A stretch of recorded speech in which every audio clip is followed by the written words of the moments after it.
Good morning, everybody. Morning. Good morning, Chair Shimoni. I'll be right back.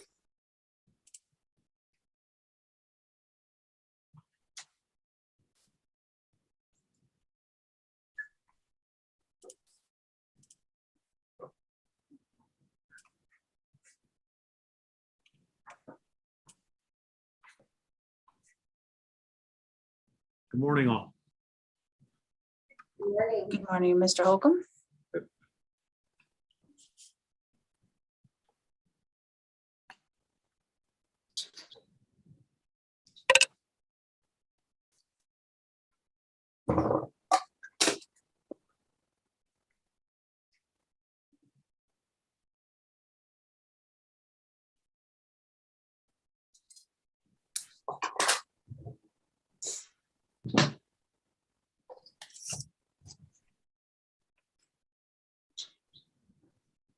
Supervisor Vasquez, good to see you. How's it going?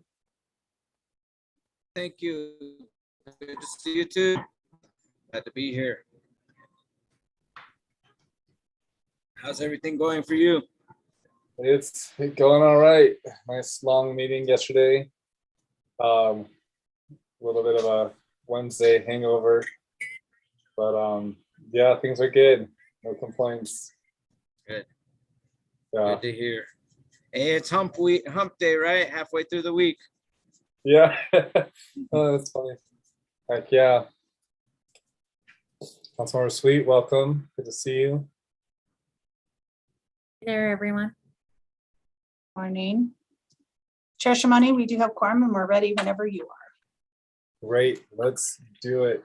I'd like to go ahead and call this meeting to order. Today is Wednesday, January 19th, and this is the Mountain Mine Board meeting.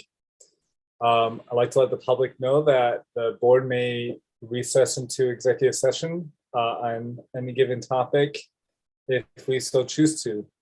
With that, can we get a roll call?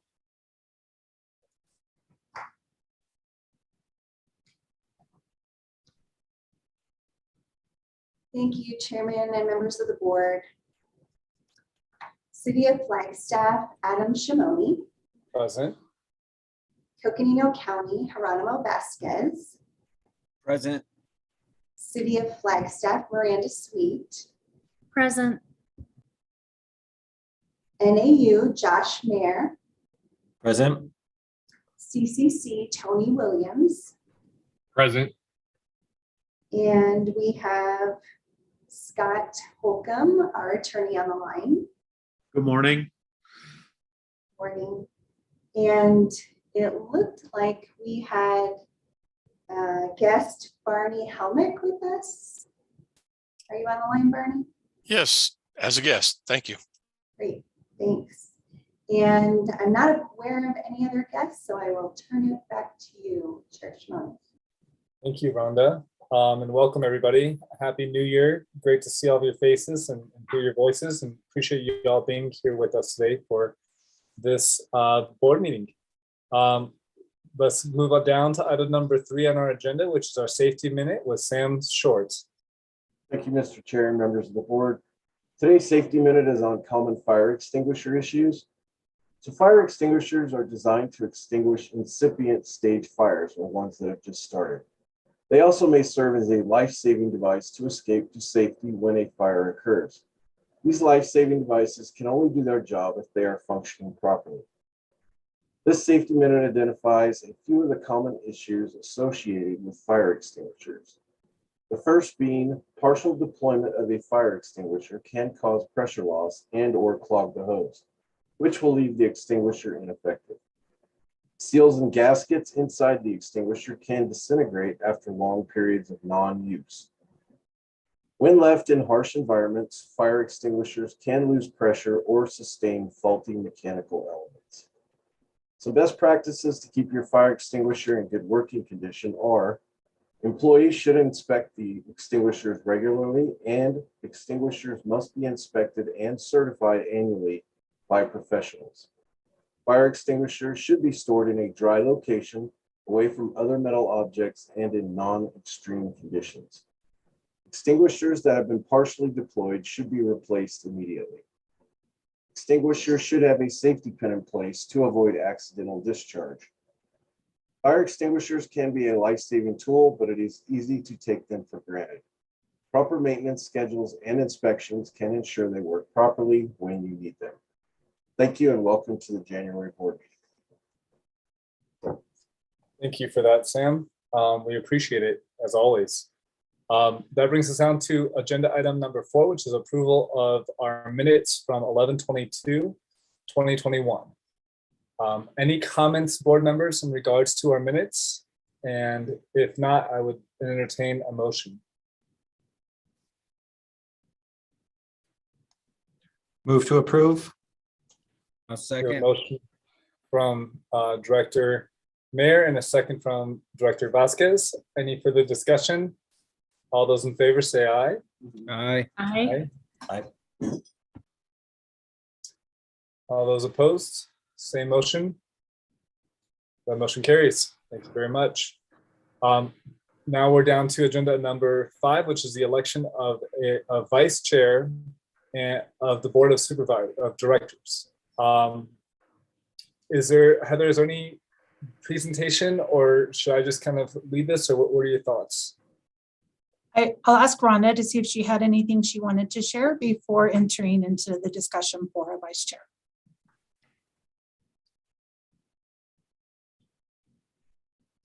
Thank you, Heather and Chair Shimoni. It's pretty well outlined in the staff report as far as who is not eligible based on the criteria from our rules of procedure that were adopted in March of 2020. But if you have any questions throughout the process, we can stop and address those. But just to outline, Councilmember Sweet is not eligible because of Chair Shimoni being the chair, and they're both from the same agency. And then Josh Mayer is not eligible because he is currently the acting alternate for NAU, and they have not designated member yet. So he's the acting member. But that leaves then Supervisor Vasquez or Director Williams as being eligible for the vice chair position. Thank you. That's great. Thank you for that information, Rhonda. And sorry, Councilor Sweet. Apologize. You're welcome to take my spot anytime. But yeah, very exciting discussion that we're going to have, and it's a great opportunity, and I'm very excited about the 2 options that we have.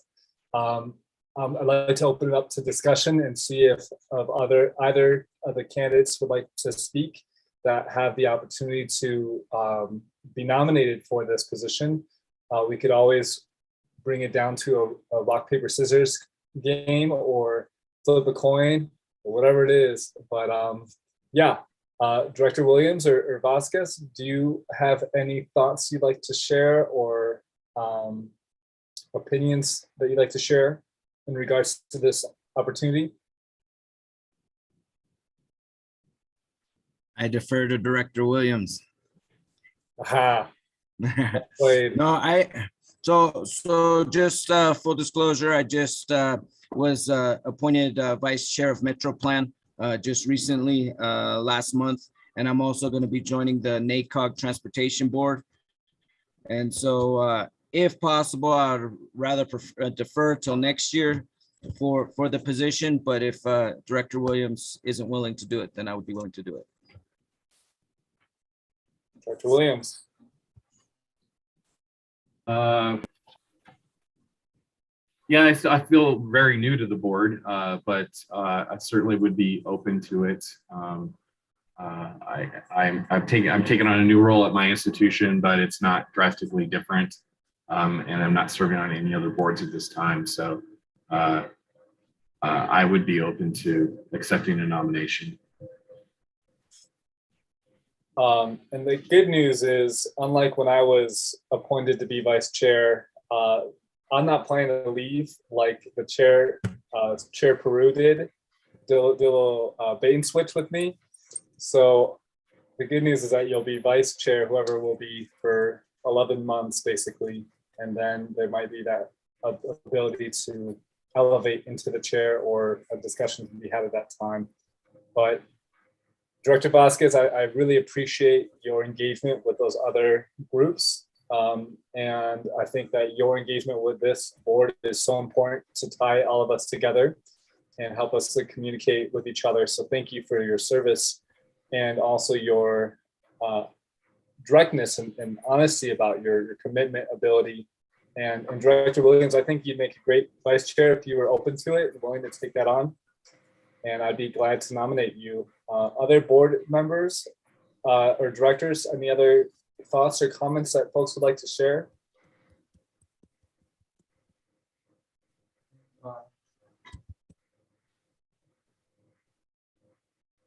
Director Sweet, please.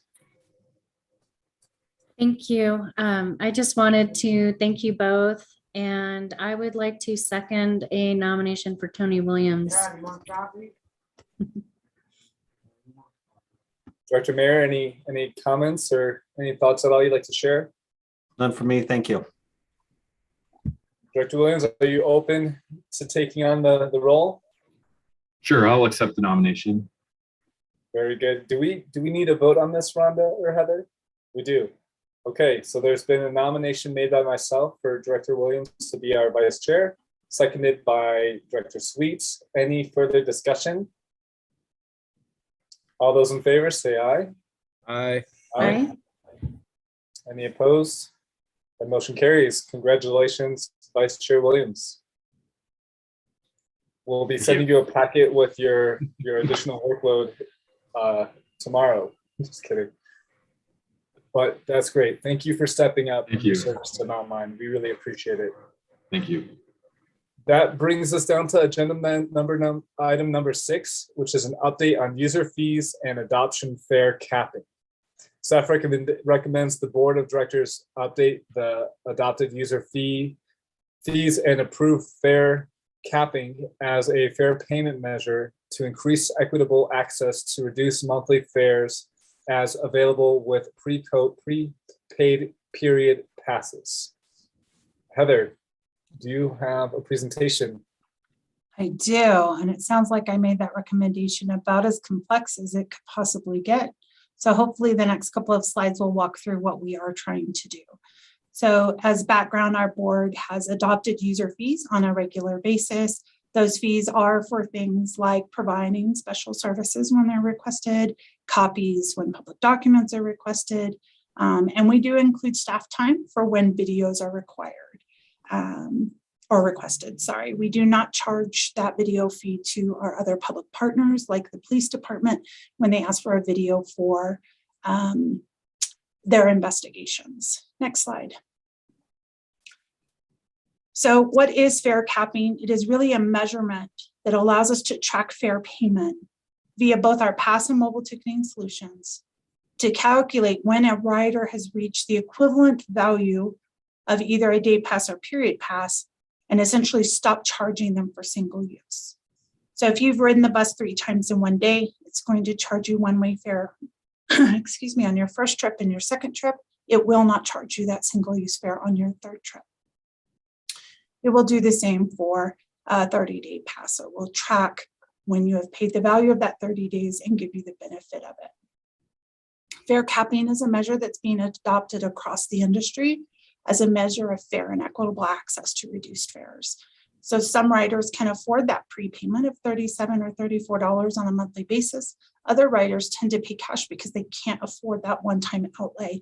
And this would allow them equitable access to that reduced fare program. So the recommendation is really to modify our fare system to add fare capping for both our day passes and period passes. And I will acknowledge that we are not recommending that we add this fare capping in for any of our student pass programs or eco pass programs, as those are already greatly discounted pass rates. Next slide.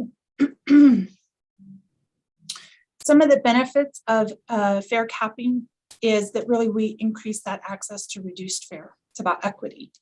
We reduce cash transactions. So fare capping will require someone to have either a mobile ticket or reloadable pass, but it will not trigger cash payments on the bus. As related to that, it will reduce the time a bus spends at a stop waiting for cash, or what we call fare fumbling, the rider who's digging for that cash in their pocket. It also reduced the cost of cash handling. We pay a staff member to count those fares when they come in. We pay a transportation service, and we pay for depositing services. Additionally, we have the benefit of increasing ridership. When you give someone the benefit of that monthly pass through their pay-as-you-go, if you will, then we have the potential to increase our ridership by about 3% or 30,000 passenger trips, because really it's easier for the rider just to get on and go on a regular basis. There, of course, is an impact to fare capping, and we spent some time with our fare strategies contractor kind of evaluating what is going to be the impact to our fare revenue, because we are converting one-time payments to reduced payments. And it is about 6% or $50,000 per year. We do think in an overall fare collection of $800,000 a year, this is insignificant to that total picture. Next slide. So really, we are recommending that the board consider adopting the fare capping as part of our user fee structure, and give that equitable access to reduce monthly fares to all of our riders. And I will say, I didn't say it early on, but we are looking to restore ridership, and every effort that we make to encourage people to use transit helps restore that ridership at a greater rate. And with that, that's my recommendation, but I'd be happy to answer any questions. Thank you, General Manager Damelin. Directors, any questions on the presentation and the recommendation in front of us?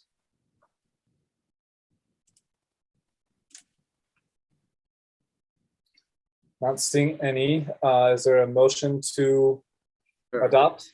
A motion that we adopt the fare cap. Thank you. So a I'll second. second. We have a motion from Director Vasquez with a second from Director Sweet. Any further discussion? All those in favor, say aye. Aye. Aye. All those opposed? That motion carries. Thank you very much. Thank That you, brings us Director. down to item number 7, which is our state funding update. Deputy General Manager Kate Morley, take it away. Thank you, Chair. Rhonda, if you could go to the next slide. So for several years, Mountain Line Strategic Plan has identified diversifying our revenue sources, including seeking support from the state of Arizona. Arizona is one of 5 states across the country that doesn't have any dedicated transit funding, and it is a pretty consistent option for local match for other states across the country. They often use their state funding to leverage the federal dollars, but that's not available here in Arizona.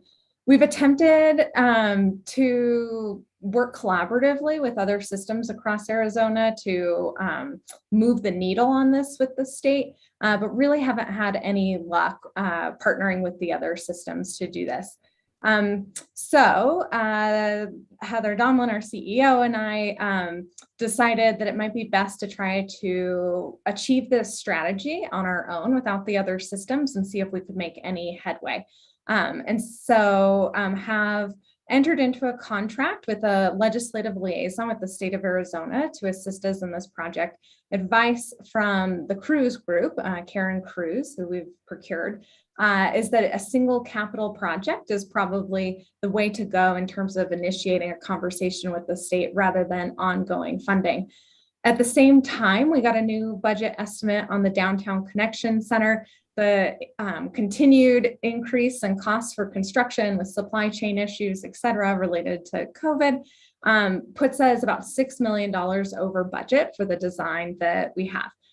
We do have multiple options to try to secure that $6 million. So ultimately have a way to proceed with the Downtown Connection Center, but would really like to use this opportunity to leverage the possibility with the state and achieve that strategic plan goal to diversify revenue sources.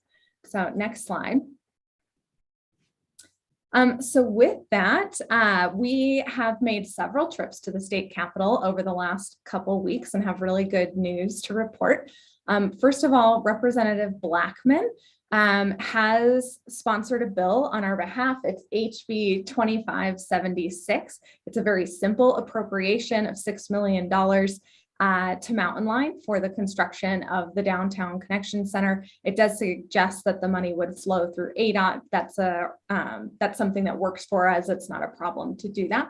So we're very grateful to Representative Blackman. We've also done several rounds of meetings, mostly in person, but several virtual as well. There's a list of some of the meetings that we've had there, but we at this point have hit most of the members of the Transportation and Appropriation Committees, which will review the bill first, and are excited to tell you that we haven't met any resistance on either side of the aisle for this appropriation. Everybody's very excited about it. They see the potential leverage of federal funding. They're excited about the local investment that's already put into the project, and they really love that it's a shovel-ready project. So just being met all around with positive regard, and we're very hopeful that it will make it through. What we believe will happen at this stage, because it's been met with such positive regard, is that it will make it through all the committee hearings, go through both caucuses, and what will happen at the end is it will just come down to a budget as they negotiate the final budget. Since it is ultimately a budget ask, things will get weeded in and out. So we'll be working with Representative Blackman to ensure that he can advocate for us at that final stage of the process and ensure that we're kept in that budget. Next slide. This is just a sample of some of the materials we've created. We've made a one-page document to hand out. We have an FAQ. As we're meeting with people, we'd be happy to share them with anyone that we do. As I mentioned, we do feel like we're in a really good position right now and are just staying the course until the final stages of the budget process. With that, though, we are very grateful to Representative Blackman for his support of the appropriations bill. And in your packet, there is a potential thank you letter for the board to consider signing. This was a recommendation of the Cruz Group to ensure that Blackman feels supported by the project and will continue to advocate for it as it moves forward, even though it is his own bill, keeping it top of mind. So if the board's willing to consider signing that letter, that would be fantastic. Additionally, we have sent to members of the Alliance similar thank you letters for Representative Blackman for each organization to consider, as well as just a support letter to send back to us that we can use as needed as we continue to advocate for this bill moving forward. So next slide, Rhonda. I believe that that's the end of my presentation. It is. I'm happy to answer any questions and would be interested in hearing from the board if they're willing to move forward with signing the letter, in which case Rhonda could help us circulate for signatures. Thank you very much, Deputy General Manager. Great work. I was so excited to learn about this and your efforts, and I really hope to see this cross the finish line for our community. This is just wonderful. Director Sweet. Thank you. Yes, great work. And I just so appreciate that you took the initiative and did the meetings. I am absolutely a yes on the thank you letter. I think sending that will help keep this top of mind. So I'm a yes. Thank you. Thank you. Other directors? Vice Chair Williams. I would also be supportive of signing the letter. I think this is a great project, and I think it's good practice for our organization to extend our sincerity toward the legislative support that we're getting for this. Thank you so much. And I see a thumbs up from Director Vasquez. Director Mayer, thumbs up. And definitely a thumbs up from me. Very good. And Kate, my only comment in addition to this is I wonder what public comment opportunities exist. Maybe you're already on it. I'm sure you are, but Are you looking at their meetings and looking at public comment opportunities? Yeah, we will attend the committee as I've learned a lot about the state process. There are a lot of committees that this bill is going to go through. We plan to attend in person or through the cruise group to make sure that we're there to answer any questions moving forward. But as I said, we're all optimistic. You never know, but we are all very optimistic about the reception it's received so far and feeling good, and that it really will just come down to the final budget negotiations if we can keep it in there. Absolutely great. Yeah, well, keep us in mind if there's anything we can do to support, but you all are doing great and we appreciate that. So it looks like there's direction to send out that letter, and that's great. Do you need anything else from us?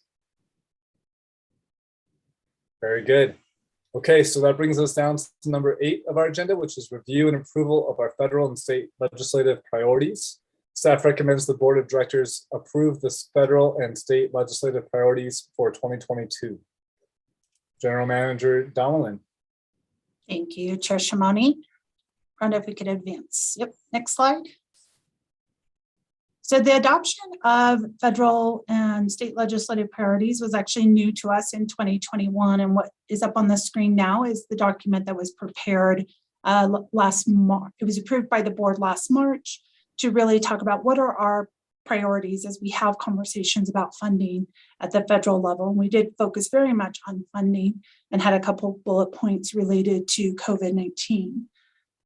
I will say that we accomplished a lot of things thanks to a lot of powers in other agencies as well. We were able to see reauthorization of transit funding through the Infrastructure Investment and Jobs Act. We did see funding levels that are much higher than prior bills, a 30% increase actually across the board, including the next bullet point, which is that 5307 set aside moving stick from 2% to 3%. All told, those measures will bring about $9 million additional dollars to our local community for transit and transit services. As we look to what 2022 could bring, I wanted to broaden our horizon. Next slide. So I did evaluate what are our partners doing, and you can see a couple of our federal agencies, transit agency partnerships noted here as different priorities that they have that I think are complementary to what we should be doing in support. And then I also looked to our local community for what priorities they have set. So the priorities are really to advocate for the Build Back Better Act to create new and innovative programs. This would allow us to really compete for additional public transit dollars that are specific to enhancing mobility and improving access to affordable housing. Additionally, we would support additional investment into the Highway Trust Fund, specifically for the Mass Transit account, and 2 measures mentioned by CTA, which is the Community Transportation Association of America, is both raising the gas tax, but also initiating some fee associated with vehicle miles traveled that really target more of the electric vehicles and the hybrid vehicles that don't necessarily have the same fuel needs. Advocate for appropriation of federal transit funding. So the IIJA funded 5 years of transit, but we're still subject to annual appropriations. So it is a promise of money. And we are going to be advocating that those appropriations be made timely so that we can gain access to those funds and put them to work in our community. Distribution and equitable distribution of 5339 funding to small urban, rural, and tribal systems. So currently 5339 funds, which really are capital bus and bus facility funds, those are actually appropriated to the state of Arizona. And the state of Arizona redistributes those through a competitive process. And we want to ensure that process stays equitable for all systems within our state. And the last one would be really to foster more grant opportunities for smaller transit systems. Next slide. We did add some state priorities to this. Next slide, Rhonda. Which Kate just talked about, our one-time funding ask, but it's really to make the case for state of Arizona to make available one-time funds for transit capital projects. Also to advocate for bus rates. Oops, sorry, back one. Also to advocate for bus electric rates that encourage.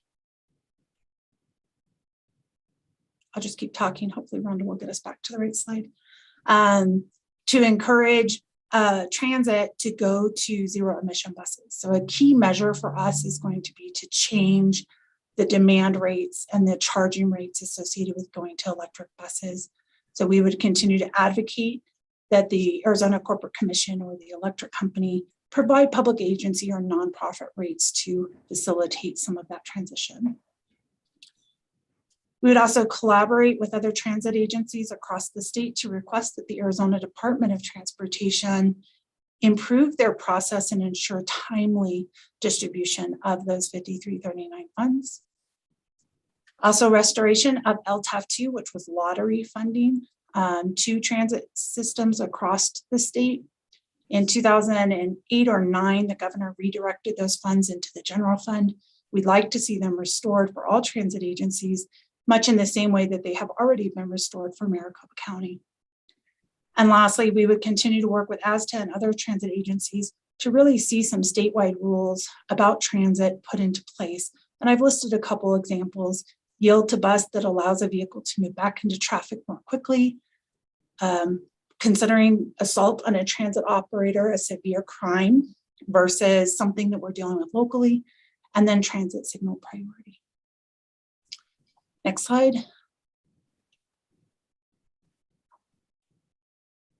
We also decided that it was important to look at our local priority as well. As an entity outside of the city and county structure, we want to continue to advocate and build support locally for some of these same priorities that we'll be looking to the state for.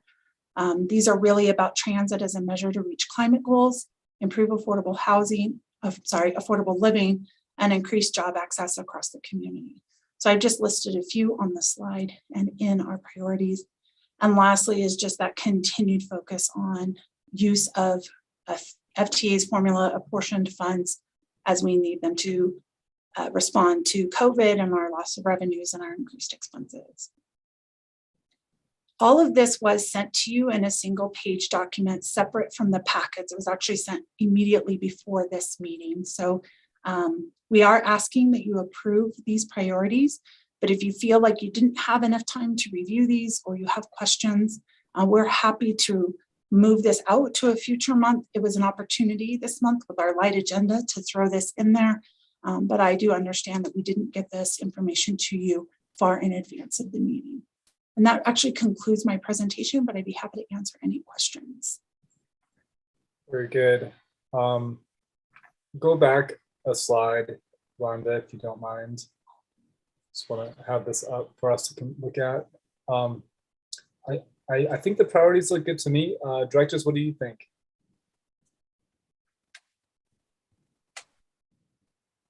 See a head nod. Vice Chair Williams?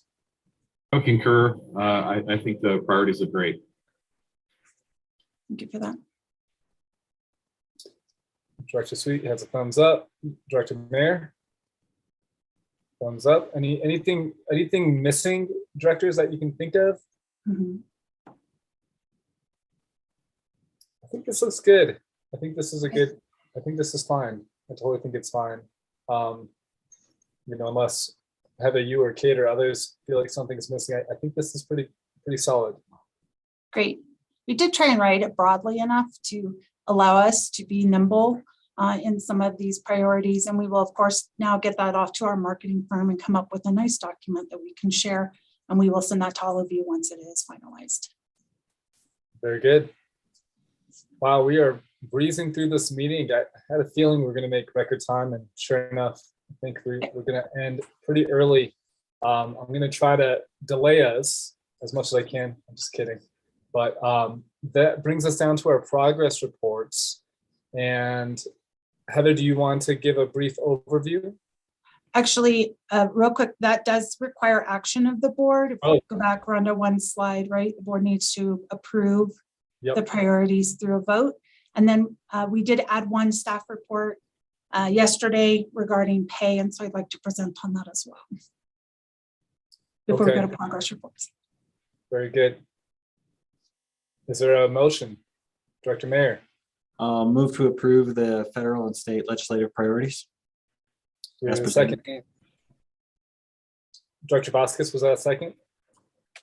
Very good. We have a motion from Director Mayor to approve with a second from Director Vasquez. Any further discussion? All those in favor, say aye. Aye. Aye. All those opposed, same motion. That motion carries. Thank you all so much. And then Heather, repeat one more time what it is our agenda 9 is. So we did Okay. add agenda to the agenda yesterday. An updated agenda was sent out separate from the packet to add this employee staff pay disparity item. Right. And I do have a couple slides. All right, so the staff report was also sent separate from the packet. So I really want to make sure I answer any of your questions. I've tried to demonstrate on the slides coming what this is, but essentially we're asking for the board to go ahead and approve the $3 per hour pay increase for all exempt staff, including the CEO, retroactive to October 1st at a cost of $68,000 and change. And this is really related to pay disparity that was identified when we were implementing steps in the recruitment and retention strategies in our pay plan as a result of October 13th. Next slide.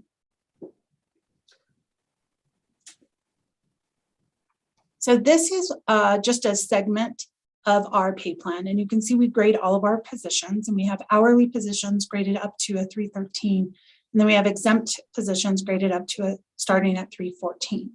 And all of these positions have separation built in between them to ensure that staff move through the grades and have opportunities for promotion as the positions change in their complexity. This was all updated with the October 13th action of the Board of Directors. So this does reflect the $3 an hour pay change. Next slide. The issue became that the staff in those positions, the incumbents, were not given those pay adjustments. So I've added 2 columns just to demonstrate the incumbents' pay as related to the minimum for the pay plan, as well as the minimum that would be offered to new recruits as we bring new staff on. And as you can see, in the grade 314 and 317 highlighted, which are positions we're currently recruiting for, we stand the opportunity for those new hires to make more than our incumbent employees. And really, as a result of that, we are asking the board to go ahead and consider giving that same $3 an hour pay increase to all staff. It keeps our pay plan whole. Next step. Next slide, sorry.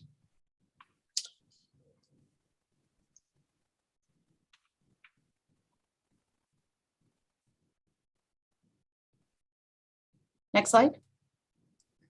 So we're moving all exempt staff. It's by the same wage increase offered in October. It treats all staff the same. It resolves the pay disparity and allows us to continue focusing on future pay plans. So ultimately, that is my recommendation. But again, I'd be happy to answer any questions that you might have. That's great. Thank you, Heather. Directors, any questions or comments about this request? I have a question. Please.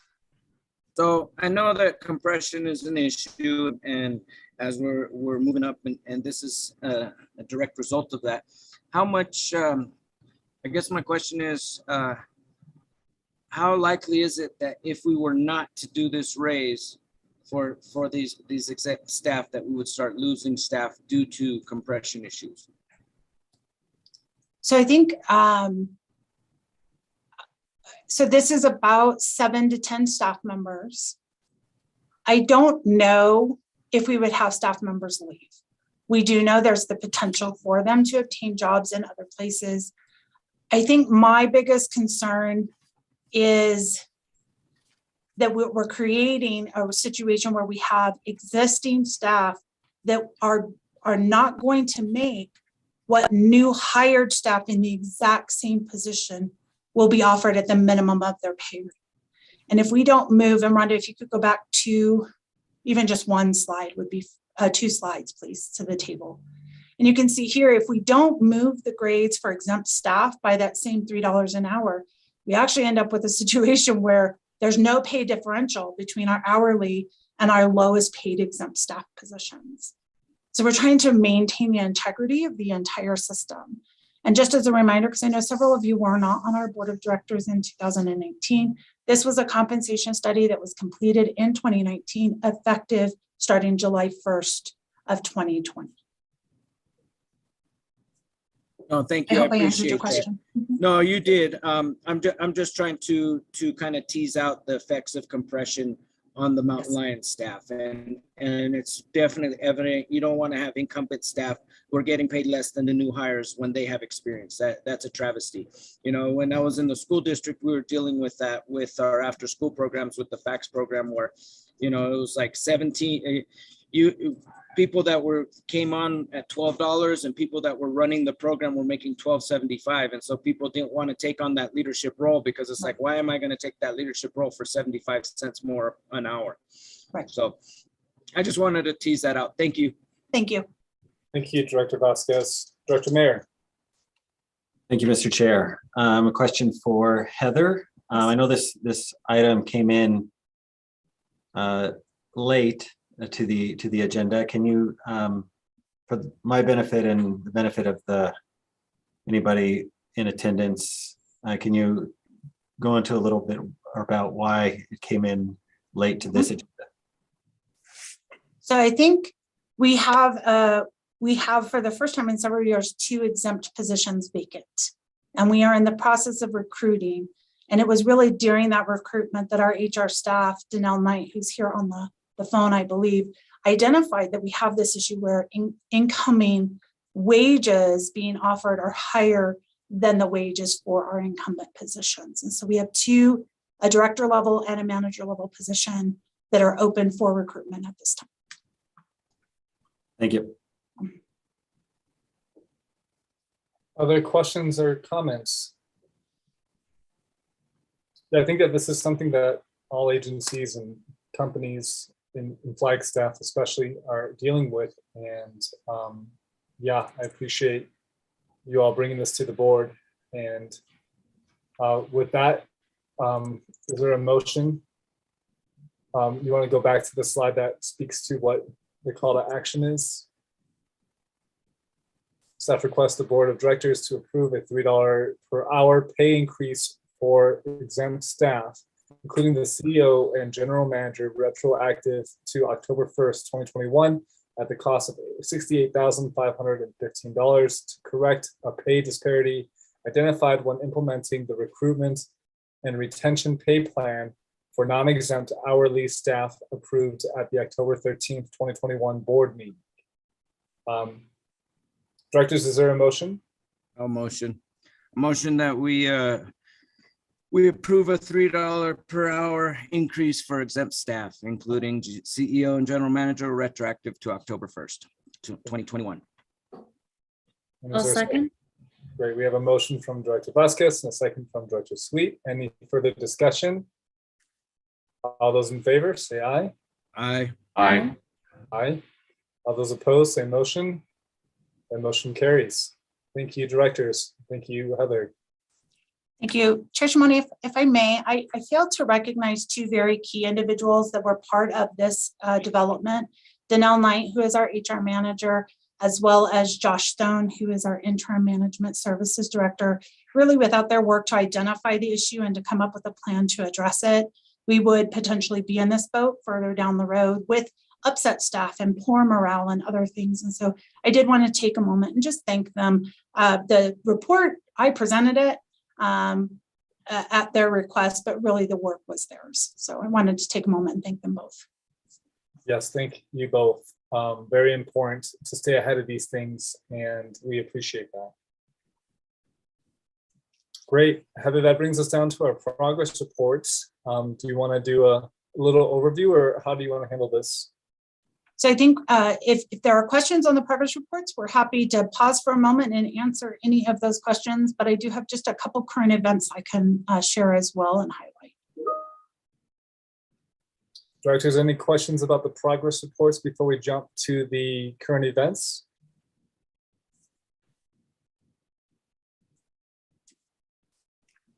None from me, and I'm not seeing any hands or anything like that from directors. Okay. So let's go ahead and jump to the summary.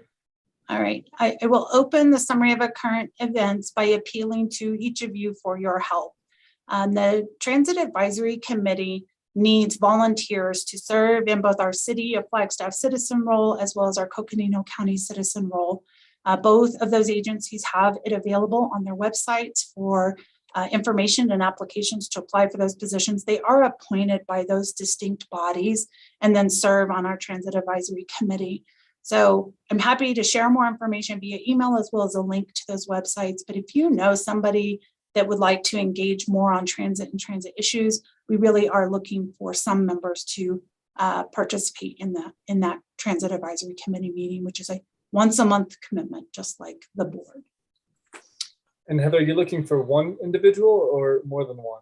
It is actually two. So the county appoints one. So the County Board of Supervisors will appoint one county citizen representative, and the City of Flagstaff City Council will appoint one City of Flagstaff citizen representative. And we do have a county citizen right now, but she is in the last year of her term. So we're trying to get someone in as her alternate and get familiarized and ready to take over come the new year. Directors, any comments on that? I definitely think email with more information would be helpful to all of us, Heather. We'll get that to you. And I mentioned to Heather before the meeting today that, you know, we at the city have a transportation commission and bike and pedestrian committees that we could, you know, survey and request for their support in helping us seek these individuals. So we're working on that front there with our committees and commissions, just to share with the board. Great. Any other comments, directors, on this topic? I think it's pretty straightforward. Thank you, Heather. That sounds good. And I look forward to getting that email. Yes. Heather, do you want to talk a little bit about the work anniversaries? I have a couple of announcements. So we did plan for New Year's Eve. Unfortunately, we did cancel it when the city canceled the Pine Cone Drop, but our riders did still receive, as has become our tradition, free fare that day. We also launched Mountain Express over the December holidays, and we see good ridership numbers, and I look forward to sharing that report to you in the coming months.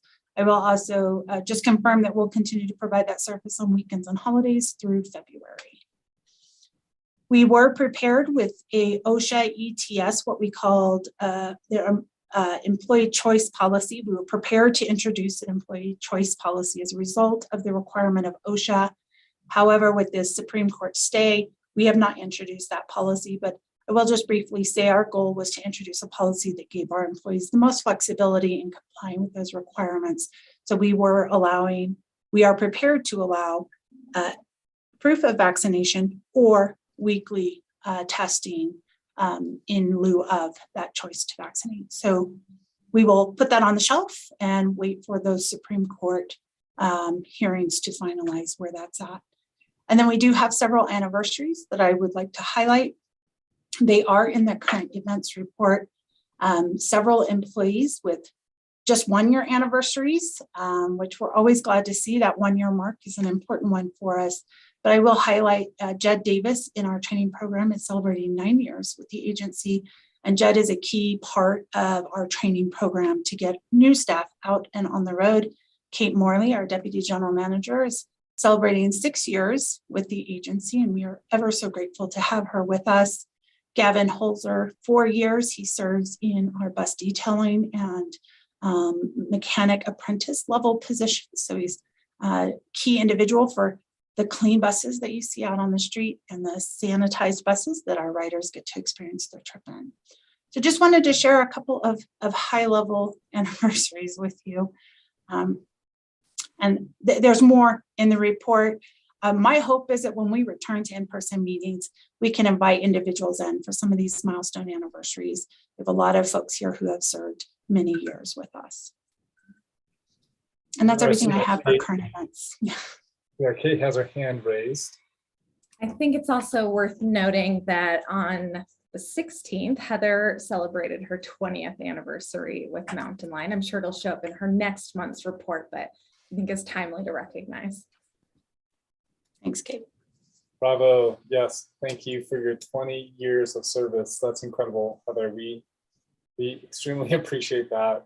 And I appreciate you. Thank you. Thanks, Kate. Thank you, Kate. So that's everything I have. Very good. You don't have a speech?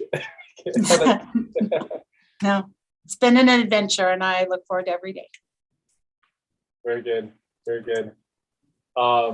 Very good. Well, that brings us down to our next agenda item, which is really just to discuss our next meeting, which is on February 16th.